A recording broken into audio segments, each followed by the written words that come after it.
চুয়াডাঙ্গার বিস্তীর্ণ ধান খেতে চলছে মাজরা পোকার তাণ্ডব। কীটনাশক ব্যবহার করেও সুফল পাচ্ছে না কৃষক। কৃষি বিভাগ প্রয়োজনীয় পরামর্শ দিলেও আস্থা নেই তাতে। চুয়াডাঙ্গা থেকে শেখ সাদিকের রিপোর্ট, জানাচ্ছেন আলনোমান। প্রকৃতির প্রতিকূলতা আর পোকার আক্রমণ কৃষকদের জীবন জীবিকাকে বড় চ্যালেঞ্জের মুখে ফেলেছে। ধানের চারা রোপণের কিছুদিন পরই শুরু হয় মাজরা পোকার আক্রমণ। এতে মাঠের পর মাঠ মরে যাচ্ছে ধান গাছ। নামিদামি কোম্পানির কীটনাশক ব্যবহার করেও সুফল পাচ্ছে না কৃষক। ব্যাপক হারে সংক্রমণ ছড়িয়ে পড়ায় উৎপাদন খরচ যেমন বাড়ছে, তেমনি ফলন বিপর্যয়ের আশঙ্কায় শঙ্কিত কৃষকরা। মাজরা পোকা যে পরিমাণ ক্ষতি করছে ধানের, এবার মনে হয় ফলন আমরা পরিপূর্ণভাবে পাবো না। খাইয়ে সব শেষ করে ফেলছে, বুঝেছেন?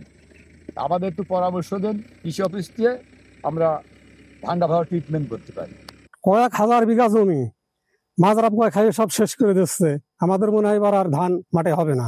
এদিকে কীটনাশক ছাড়াও পোকা দমনে কিছু সমন্বিত পদ্ধতির উপর জোর দিচ্ছে কৃষি বিভাগ।